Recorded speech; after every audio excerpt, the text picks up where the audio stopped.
Thanks for being here in force today. Glad to see all of you. And this is, for those who are joining us via live stream, this is our quarterly brunch Sunday. And so if you're feeling left out, please stop now, go to the kitchen, get yourself something, and act like you're joining us in eating right here.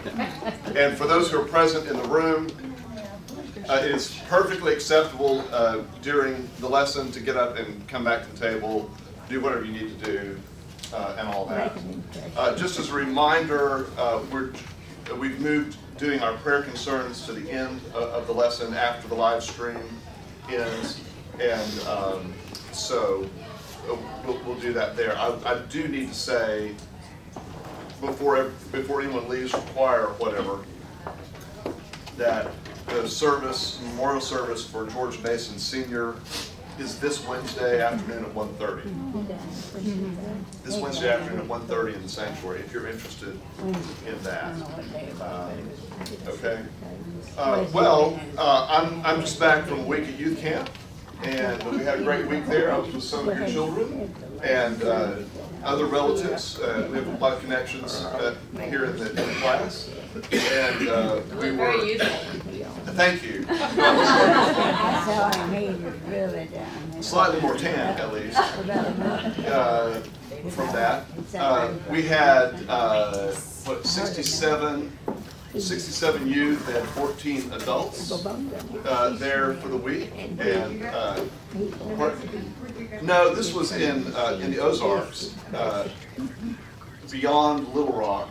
For those of you who are Arkansans, if you know where Petsheen State Park is, that's where we were, right outside it. In fact, you could walk. We walked from our campsite over to the overlook there, overlook at the park overlooking the Arkansas River, and watched fireworks there on Monday night. So, yeah, very good. A couple of other updates on who's where. We'll mention this as a prayer concern. I want you to know that both Erica and Matthew are in significant conversation with churches right now. Erica a little bit further along than Matthew, and so we're excited about all that. Timothy is not here today because he's preaching 2 weeks of, he's the camp pastor, 2 weeks of passport camps, which are youth camps put on by a CDF organization that a lot of churches participate in. So that's really good as well. Matthew's getting married on Saturday. Yeah, very good. And this week is music camp here. We'll have kids here learning a new musical that was actually written by George Gagliardi. And next Sunday night they'll be performing it. So they learn a musical in a week and put it on with choreography and costumes and everything. So always something going on here at the church, it seems. Yeah. Any other announcements I've forgotten from anyone? Here's a new announcement, and John Egg doesn't know this yet, unless Shannon just whispered to him. Did you know that Shannon's pregnant? Not do, baby. Yeah, it's for real. And we'd like to do something similar that we did for Brandy and her baby. We'd like to do a diaper shower. And I think we settled on the last Sunday of July. Will you be there last Sunday of July? What's that date? Anyone? 31st. July 31st. July 31st. So we'll plan to do that, and if you would bring some diapers to share, that really helps. You could go broke by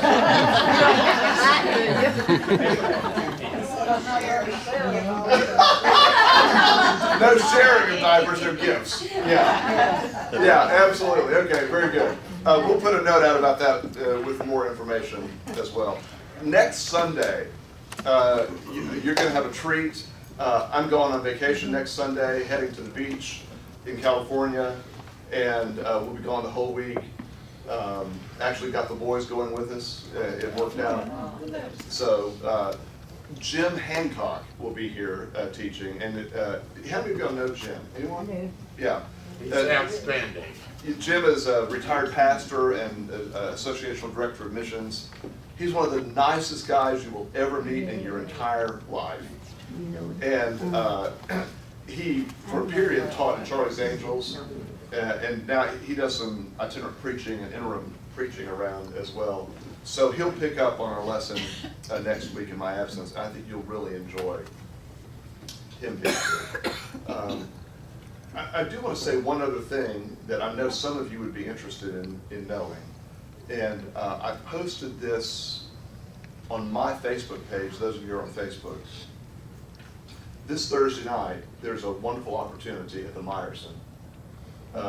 Credo, which is the Dallas, street choir? It's a community choir, is putting together a special concert around the theme of Dallas Unite in response to the shootings. And anyone who wants to sing is invited to come sing with them. Rehearsal at 5:30, performance at 7:30. It's free. And if you're someone who's interested in that, I think Allison and I are going to try to go look up the information either on their page or, again, I posted it on mine as well. That's a way to do something positive, I think, in light of the events of the week.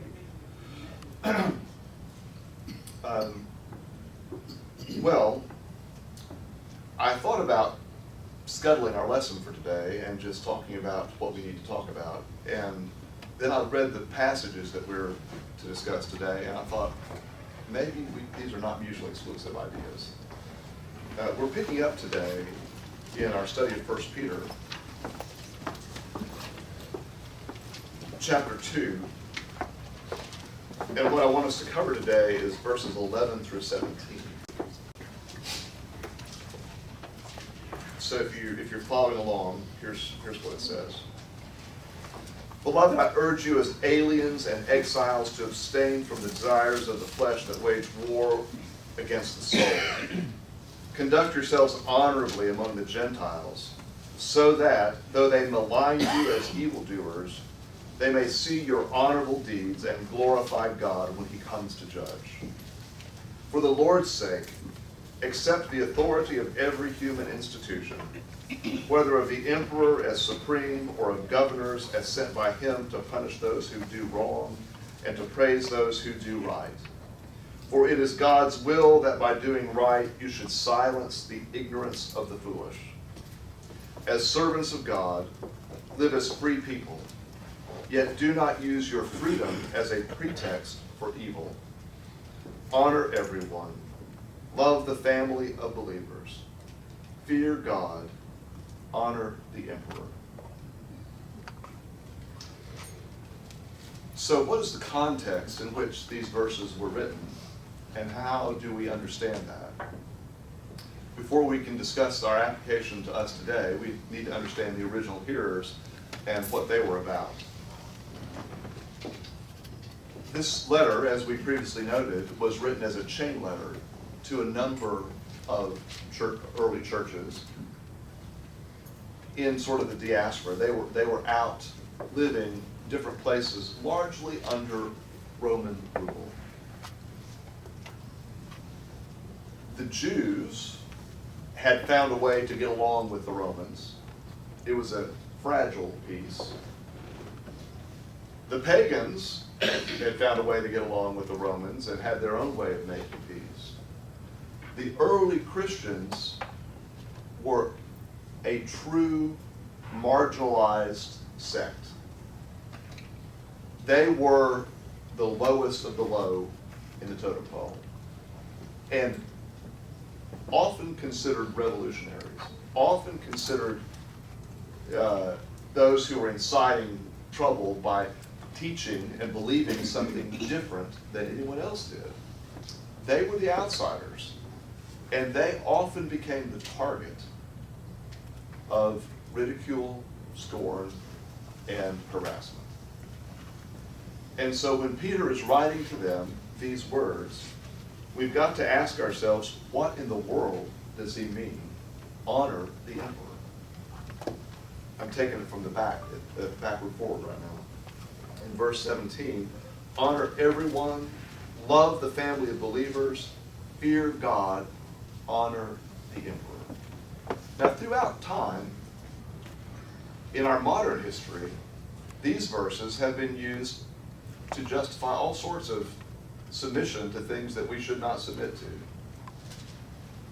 And I think we need to understand how this plays out for us today, because we are in a very different situation than the early church was.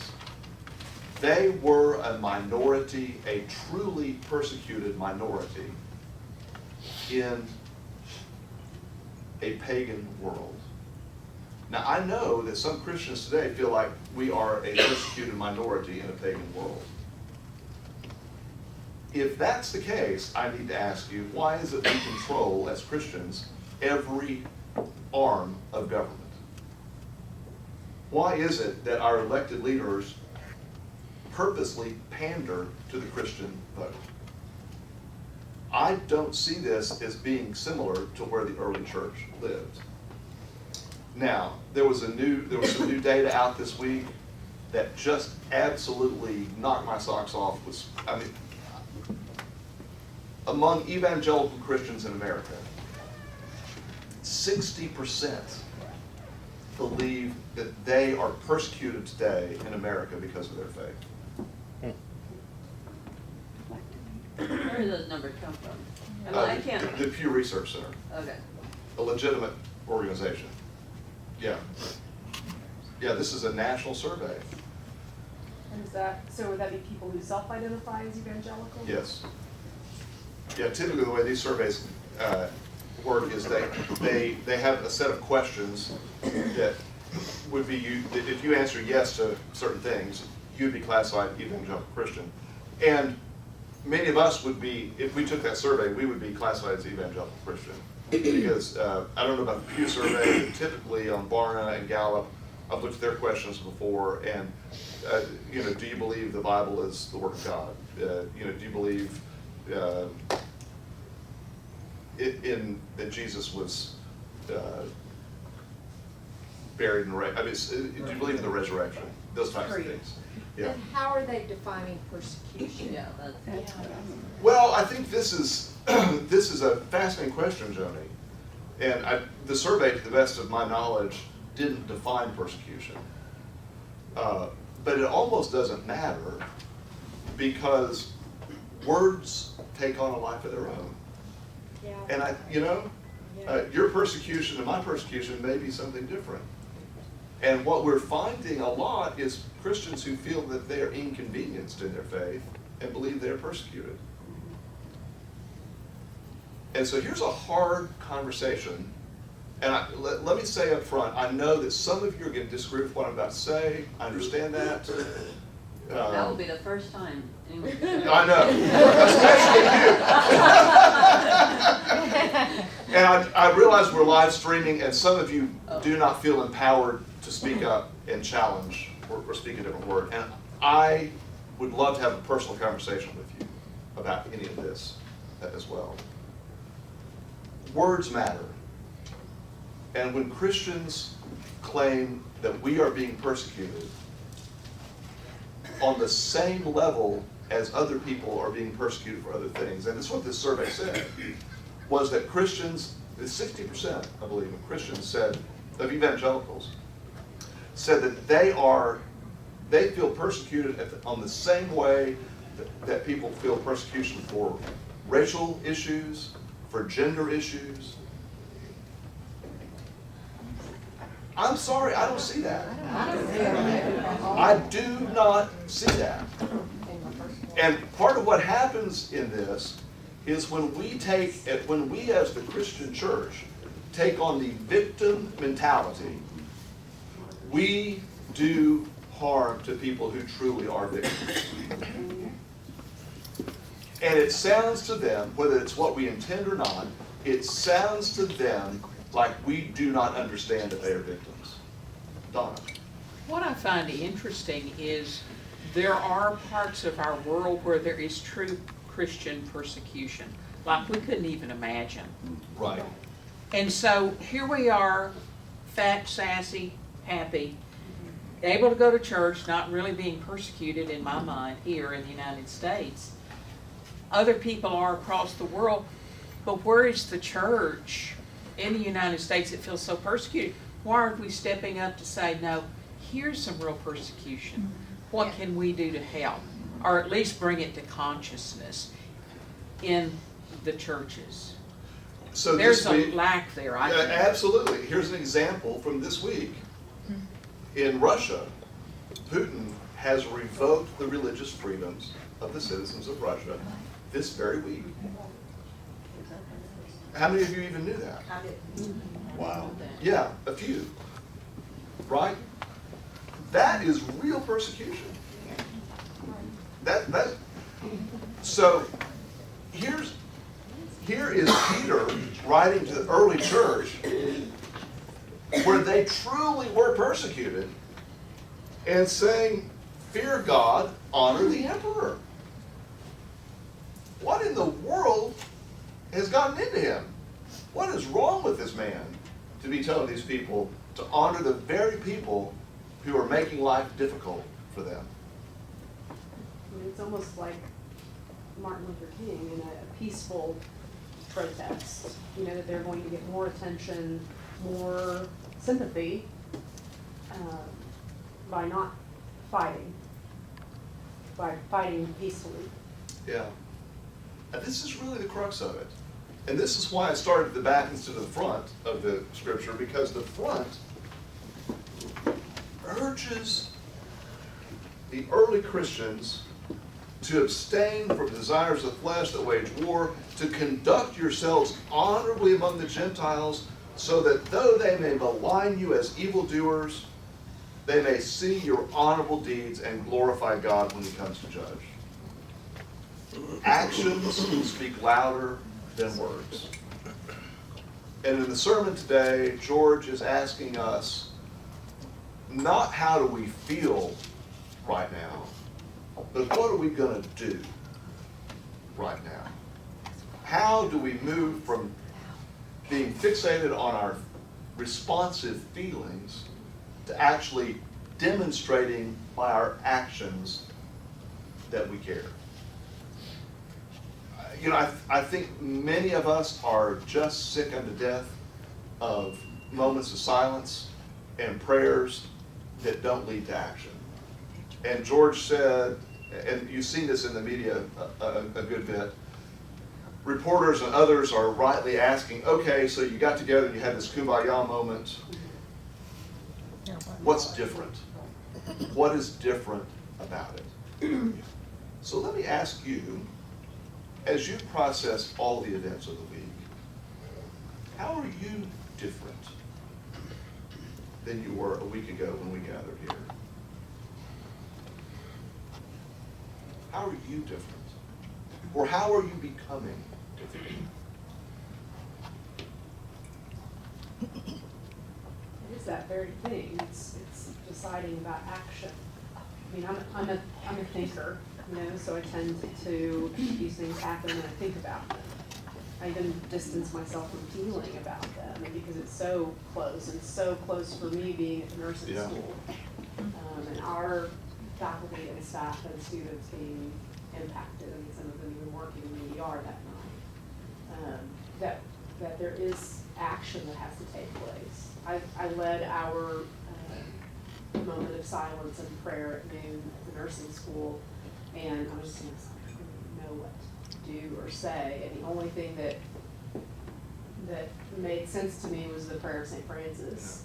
And it's a call to action. Yes, it is. Pat? But I'm still in this state of what action, how, when, where. You know, I'm like, I feel very, I don't know, distressed about the whole thing too, because, you know, I teach at El Centro. And when I saw that, I was going, oh my gosh, I hope none of our kids were there. And I know all the policemen down there and everything. So it's like, I feel like I want to do something, but how do you do it? But what? Yeah, I'm how? gonna come back to that in just a minute, Norman. I think what we actually need to do, rather than feeling like we're being prosecuted, I personally think we need to stop being the silent majority, and let's get on with moving the cart out of the door. Yeah. This happened Thursday night. Yes. We were at the Ranger game, and going into the Ranger game, I turned around and saw my husband hugging a black man. And it turned out that this is a man who was a member here sometime in the past at Cornerstone Baptist. And he is the man, and I can't tell you his name, but Bob could. I could go interrupt that class and find out. But that he had actually been at Wilshire years ago, and had spoken on Cornerstone's behalf at something we were having here.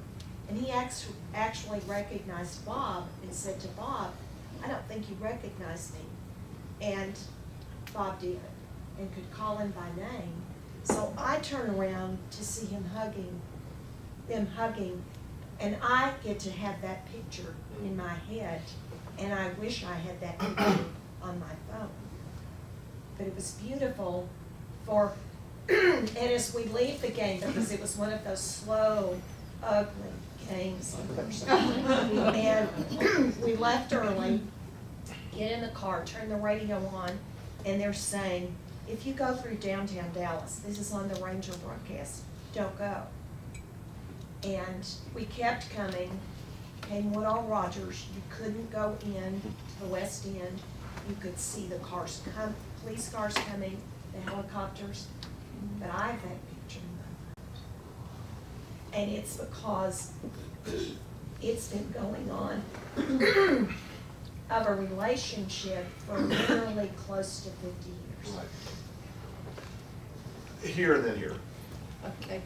A lot of us remember the 60s and 70s, and this, I believe, is, we kind of have to remember who we were and how different it is now with social media and the streaming of everything. It was such a different, well, the setting was just so different.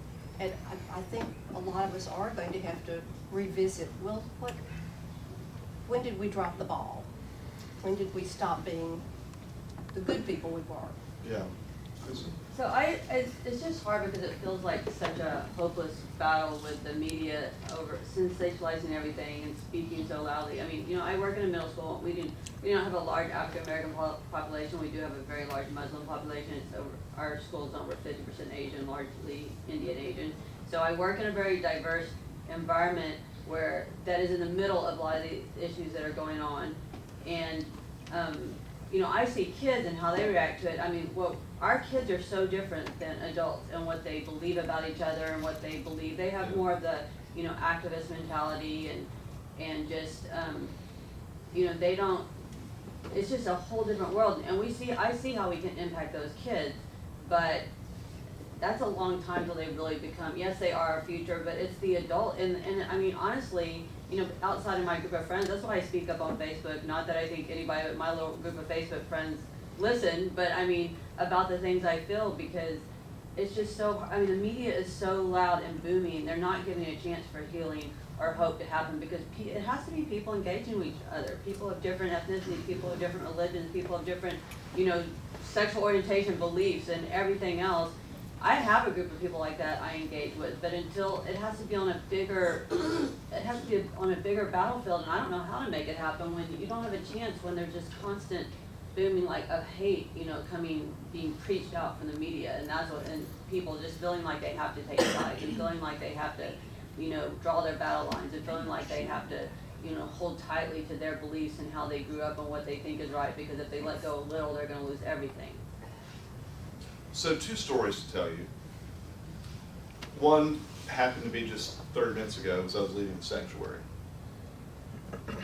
Many of you know our dear friend Nancy Stretch, who was an original member of this class early on, and now is director of another class.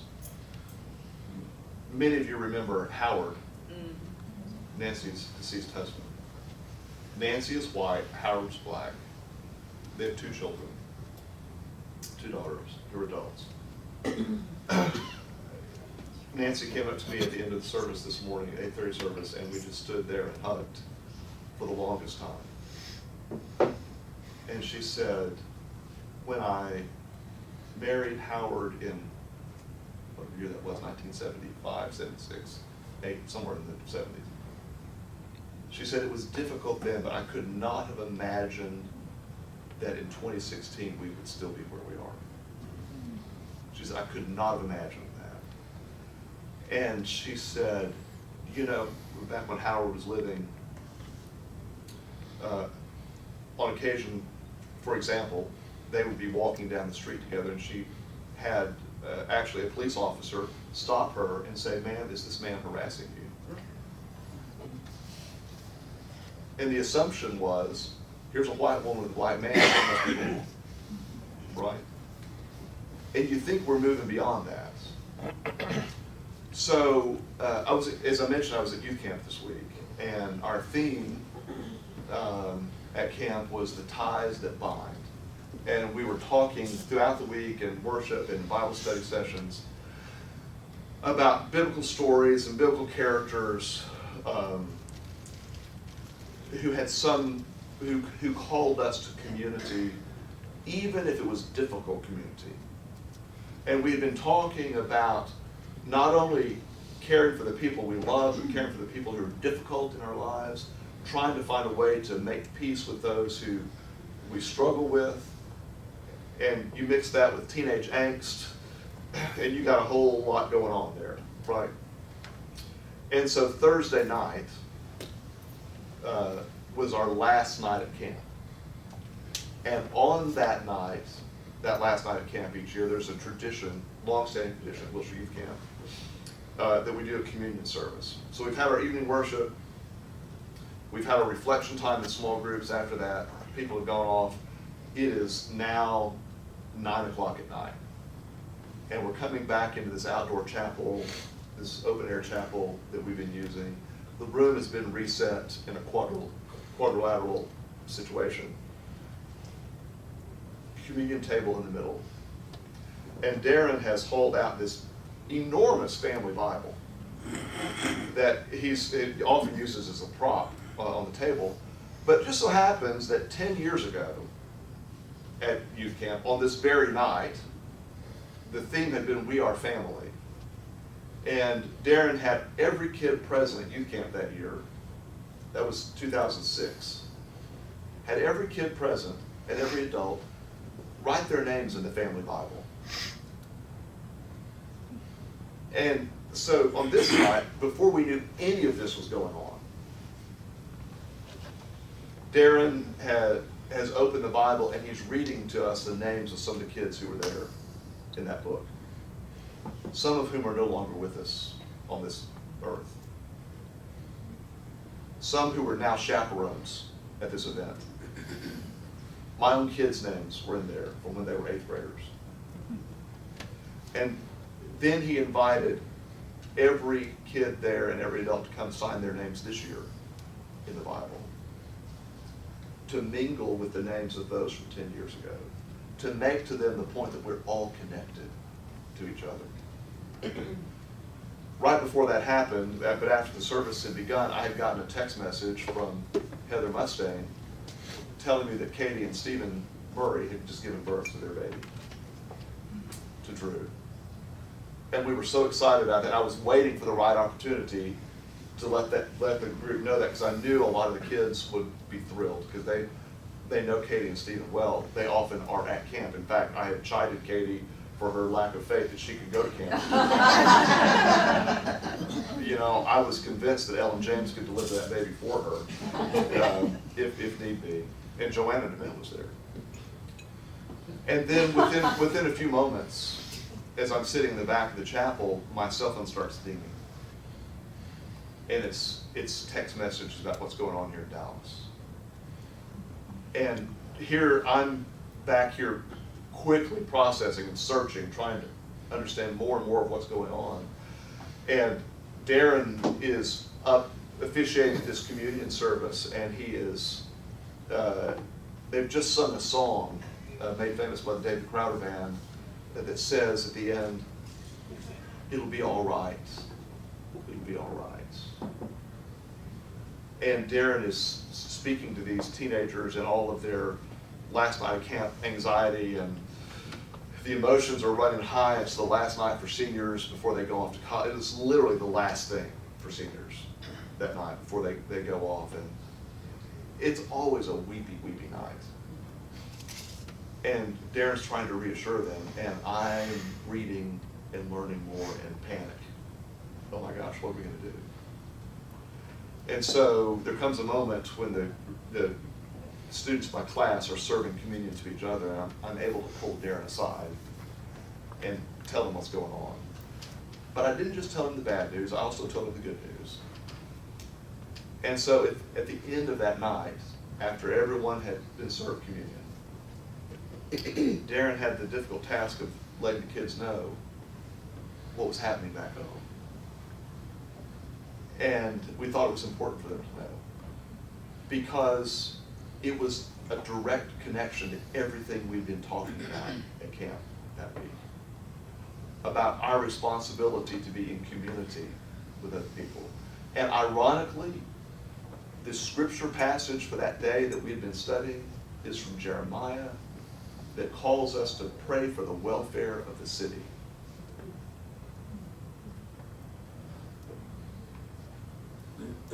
Amazing. The scripture lesson the day before had been our text for worship today, the Good Samaritan. I'm sorry, no, it had been Cain and Abel. Good Samaritan was earlier. It had been the story of Cain and Abel, and we'd been left struggling with the question, am I my brother's keeper? So all of this is mixed up together, and then we discover that in the very same hospital where all of the wounded, where many of the wounded officers and the deceased officers were being taken to Baylor, this is the very same place where just an hour or two before, new life had been born into our congregation. And Darren said to the kids, I'd like you just to sit here for a few minutes and let this soak in. And I'd like you to think about these two contradictory things that are happening. No easy answer, no bow to put on the whole thing. This is the last night of camp. This is the last thing we're doing. And we're going to leave you with an open wound here on this. And it was tough.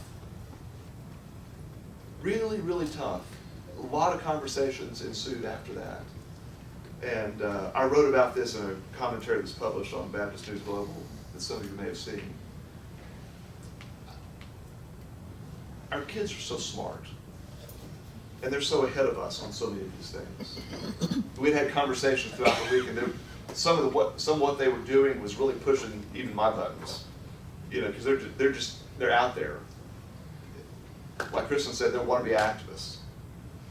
But the thing I learned through the week, and this goes to Pat's point exactly, most of them don't really know how to do that. They really don't know how to do that. And I realized one of the things I think we can do as a church is to help them find their voice and to know how to participate positively and proactively, rather than the knee-jerk reaction that we often have that says, oh, let us take care of it. Well, Do you think that the Christians, quote unquote, perceive ourselves as persecuted because the general concept through the media, through various groups, seem to think this is a white issue? So it depends on who you listen to, right? There are blacks who are also racist. There are browns who are also racist. Yes. There are Muslims who are also racist. And somehow, some way, we have to, I guess, quote, unquote, convince the world that we all need to get together. So, let me take us back to this passage to answer your question. Conduct yourselves honorably among the Gentiles, so that though they may malign you as evildoers, they may see your honorable deeds and glorify God when he comes to judge. Yes. What is the witness you're giving on this? I need to say this one thing. I'm not intending this to be a partisan political comment. It is a thing that we need to understand. People look at our Texas elected officials who campaign on Christian principles and tout their Christian virtues. And I need to say out loud that what Dan Patrick said about the events in Dallas is reprehensible. Absolutely reprehensible. Because it does not present a Christian witness. If you're going to claim, don't care whether you're Republican, Democrat, Independent. I don't care. We do not need elected officials who are claiming they're Christian to say incendiary things that make the situation worse. What did he say? Better. What did he say? He said that He basically was blaming the Black Lives Matter campaign. that they were hypocrites for running away from the bullets. That's exactly what it That's exactly what I said. Verbatim. Verbatim. Yeah. So, if we're going to shine a light instead of cursing the darkness, right? Let's get back to Pat's question. How do we do that? What are the positive things we can do to move forward with that? Thoughts? Maybe we should start a campaign that says all lives matter. All lives matter. Not just black lives, all lives matter. Yeah, okay, so let's talk about that one. I've gotten in deep already. Y'all can tar and feather me if you want to. So here's the deal. Friday night, we went to a prayer service at Concord Church in South Dallas. Now, it was Friday night. When you got home. Yeah, Immediately. I had barely gotten home and turned around and went to this service. Okay. So if you don't know, Concord Church is a really significant black church here in Dallas, very large. Their legendary longtime pastor who died some years ago was a guy named E.K. Bailey. Just a superstar and very, very well known. Concord and Park Cities Baptist Church have had a partnership like we have with Friendship West Baptist Church. They've done pulpit exchanges and they have a very close relationship. So this prayer service went nearly 3 hours. I was waiting for the refreshments to come by. So. I mean, I was famished at the end of this. You were persecuted. I was persecuted. That's it. So George was there and spoke. George was the only one who honored the time limit he'd been given. But you had black pastors, white pastors, North Dallas, South Dallas, West Dallas pastors, all speaking, Hispanics. It was a very intentionally diverse thing. And all sorts of people there as well. And here to this question, which is a really significant and often asked question. To me, the most significant thing that happened that night was when Todd Wagner, the pastor of Watermark Church, who in no stretch of the imagination could be considered a liberal. Do you understand what I'm saying? Yeah. And Jeff Warren, who's the pastor at Park Cities Baptist Church, who also in no stretch of the imagination could be considered a liberal. Although more liberal than Todd. Well, yes. Yeah, he would be more to the left of Todd. But way to the right of George still, I would say. Yes. Right? Theologically. Both of them got up and in their comments made a point of talking about Black Lives Matter. And Todd Wagner from Watermark stood up there, I thought it was very, very brave in this mixed crowd, and said, I didn't used to understand this. I didn't used to understand it. I thought what's the difference? And he said, then I sat down with a black friend who explained to me how he sees it from his perspective. And it's not about black people versus police. It's about the systemic persecution and racism that has afflicted black people since the founding of our country, and the fact that most white people don't really understand it. Don't understand it.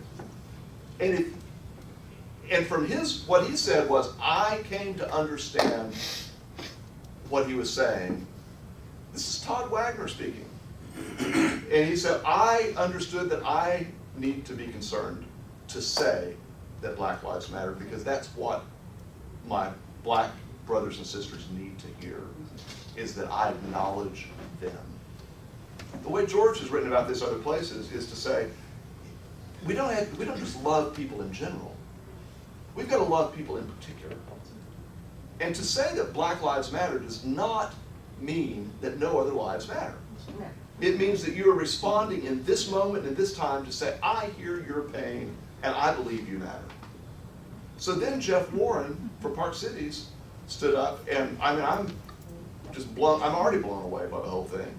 And he said, if you substitute all lives matter for Black Lives Matter, you don't get it.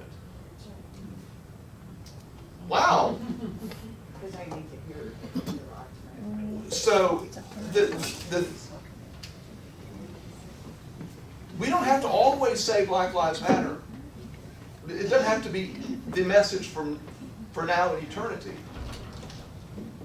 But in this moment, it's one of the things that needs to be said, just like it is important to say that blue lives matter.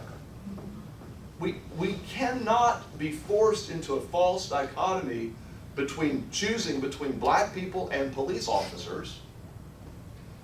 There are some rotten eggs in the black community, and there's some rotten eggs in the police community.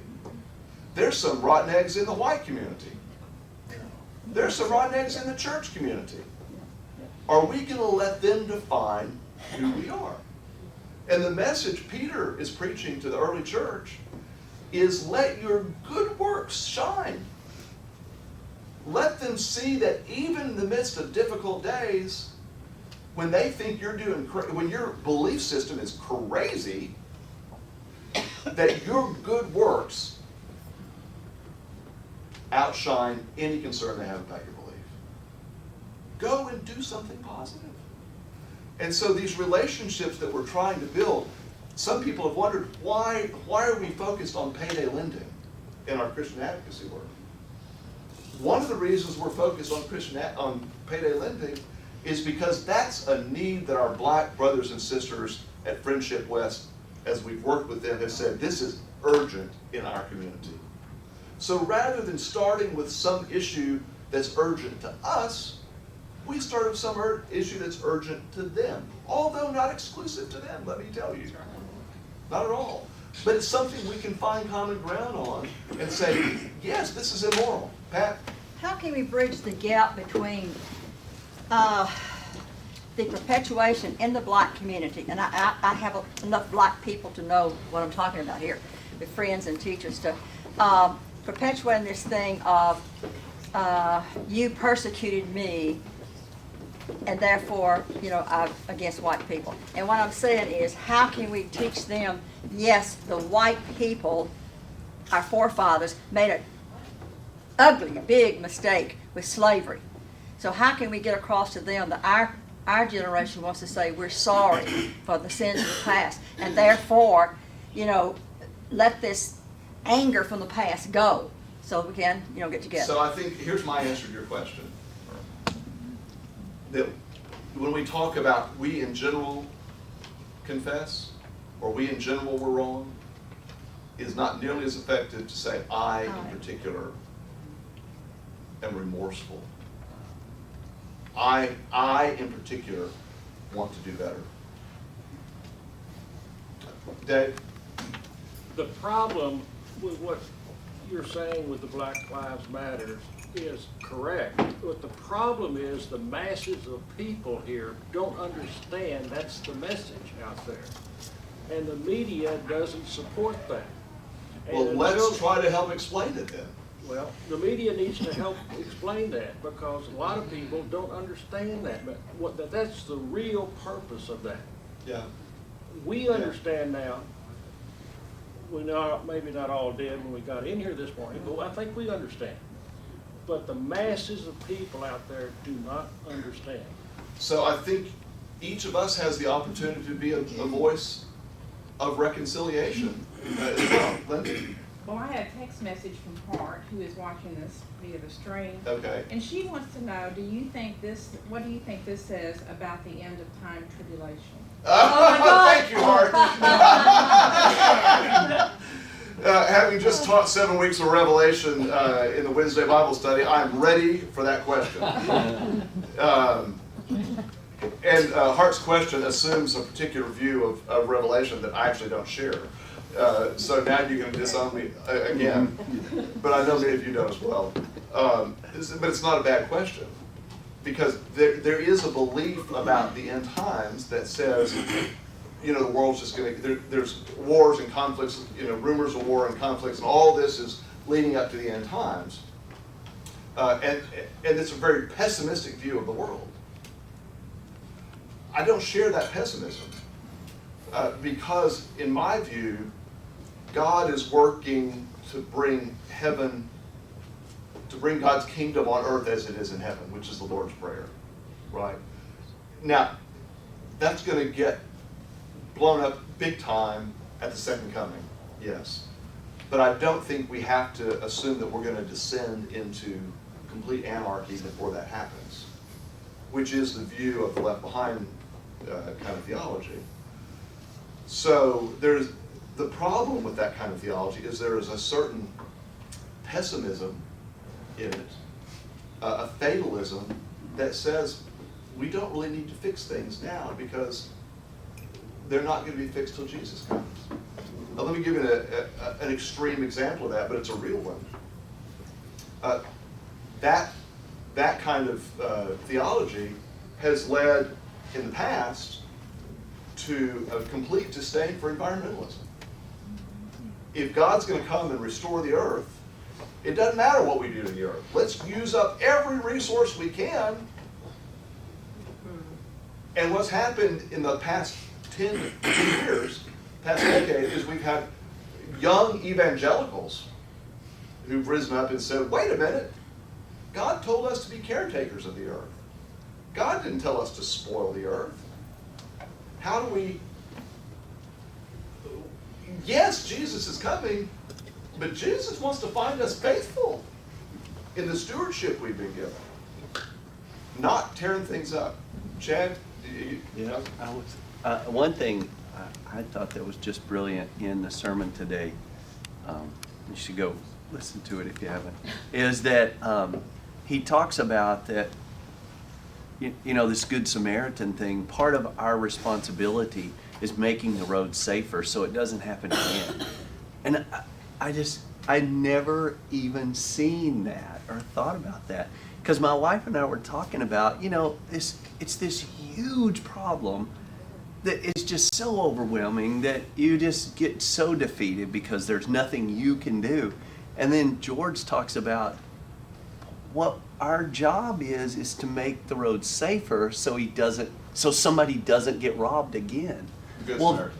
That is, to me, that's what I can do to fix that. I don't have to go around from person to person convincing them that, I'm sorry about what it is. I'll go do something to help. He talks about, putting guards up on the road and stuff like that. And I was like, that's what I can do. I can do the small things to make it just safer for the That's a wonderful part. And I like you, Chad, I had never thought of that application of the Good Samaritan story. Yeah, Pat? In relation to this, I know now that I can talk to friends to me about, I understand that because you just explained it to me, about Black Lives Matter. Because I think so many of us, me including, thought that if Black Lives Matter, nobody else does matter. It's just them. Right. So I'm glad to explain that. So now I can tell other people. Oh, yes, hey Kathy. I'm missing the balcony sections back here, the choir loft. I don't know if what I'm going to say ties in properly or not, but I had a call on Friday at work and for somebody who just needed me to take care of something from them, which was fine, and I could do that. And they pivoted in conversation to something that was more Wilshire specific, but was disturbing them and bothering them a lot. And they asked me, you know, the direct question, how do you feel about this? Or isn't it bothering you a lot? Or, you know, trying to elicit what I thought was probably a negative comment or just a personal statement from me. And I said, you know, when I come to work every day, I feel like I need to be your servant. That's what you hire me to be, and I need to be impartial in every aspect that I can. And that person said, well, you know, I'm an old Southern Baptist. And I said, you know, I'm so sorry. Because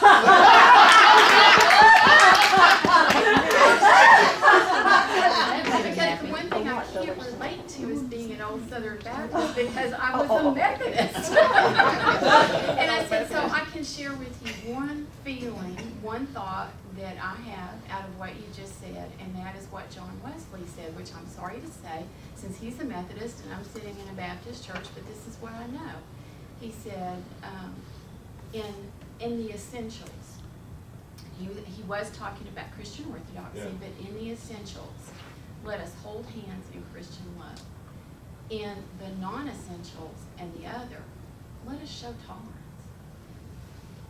And that, even though that man's issue was different than a little bit different than what we're talking about here, I often feel like I don't have a voice because I'm just one little person. And the older I've gotten, I feel like I have less of a voice because I don't really have so much energy to go participate in sit-down strikes anymore. But I can do that. I can do that one thing. I can live that one thing. I can teach my children that one thing. I can share that one thing on the phone and hope that I've given voice to tolerance to other people for all the differences that we have and celebrate them. Thank you. Well, I think one of the keys to this is to expand your horizons. Whatever your life experience is now, whatever your knowledge, whatever your beliefs are about any of these issues, talk to someone who has a different view or a different life experience and try to understand that. Put yourself in the place of a police officer and the fear that they live with every day. Put yourself in the place of a young black man who gets profiled by not just police officers, but by ordinary people as well. Put yourself in the place of an immigrant who's trying to find their way.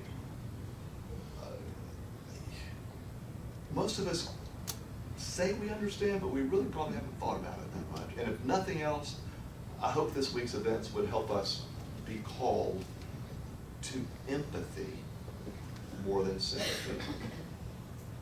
Do you have a comment? You know, in the last 88 years with black people, it's really changed. Because when I was a child, they had no rights, no anything. But I think we are understanding now better. I think we're moving in the right direction. I do too. It's been slower than many people would have hoped. Most of us would have hoped. Well, I've talked and we've talked, and I think this is good. I know that we've got to get to church. Very, very briefly, let's make sure we hear prayer concerns that we have as a group. Linda? I'm the spokesperson for